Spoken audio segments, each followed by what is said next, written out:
전국의 지자체들이 청년과 신혼부부들을 위한 임대주택 사업을 추진하고 있습니다.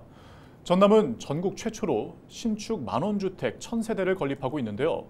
청년 인구 비율에 차이가 있는 시와 군단이 모두 50%씩 선정하겠다고 해 형평성 논란이 발생하고 있습니다. 또 코로나19 이후에도 여전히 침체되어 있는 무안국제공항 활성화 대책에 대해서도 의원들의 지적이 이어졌는데요. 서경 기자입니다. 전남도가 전국 최초로 추진하는 신축 임대주택 사업. 신혼부부에게는 85제곱미터, 청년에게는 60제곱미터 규모로 보증금 없이 월 10,000원의 임대료로 최장 10년 동안 거주할 수 있도록 지원합니다. 지난 4월 화순에서 진행된 만원주택 입주자 모집 결과 100가구 모집에 657명이 몰리면서 12대 1의 경쟁률을 기록하기도 했습니다. 최정훈 전남도 의원은 만원주택 수혜자의 경우 임대기간 동안 7천만 원 이상의 저축이 가능할 것으로 예상된다며 수혜받지 못한 청년들과의 형평성 문제를 지적했습니다.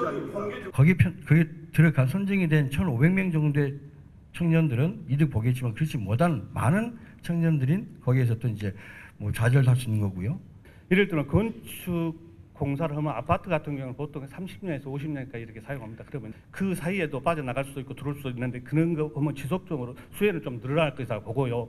시하고 군하고 인구 청년 인구차가 매우 많은데 동일하게 50%다라고 하는 것도 이게 과연 형평성에 맞는 것인지 많은 혜택이 갈 수 있도록 검토해 주시고요. 코로나19 장기화로 타격을 받게 된 전국의 공항들.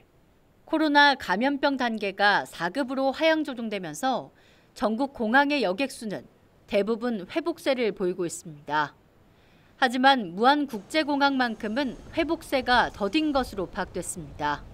코로나19 이전인 2019년과 비교했을 때 50% 수준을 보이고 있는 겁니다. 정기선 비율을 놓고 보면 2019년에는 87%를 웃돌았지만 올해는 38% 수준에 그쳤습니다. 최 의원은 무안공항의 국내선 비율이 높은 점을 감안하더라도 같은 조건의 청주공항을 비교했을 때 무안공항의 침체는 심각한 수준이라고 꼬집었습니다. 의획수 49.9%고요. 다른 지역이 상대적으로 좀 회복 속도가 좀 더디다는 걸 알 수 있습니다. 그 이유는 어디에 있다고 생각하십니까? 국제선이 없어서 좀 더디긴 합니다. 다만 국내선이 있어야 합니다. 국제선과 국내선이 연결되지 않고는 강하게 활성화될 수가 없습니다. 경제 분야와 인구 늘리기 정책, 환경 문제, 동서 갈등 해소 등 전 분야에 걸쳐 지적이 이어진 384회 전남도의회 도정질문. 집행부의 세심한 정책 추진과 더불어 꼼꼼한 효과 검증, 분석이 뒤따라야 할 것으로 보입니다. 헬로티비 뉴스 서경입니다.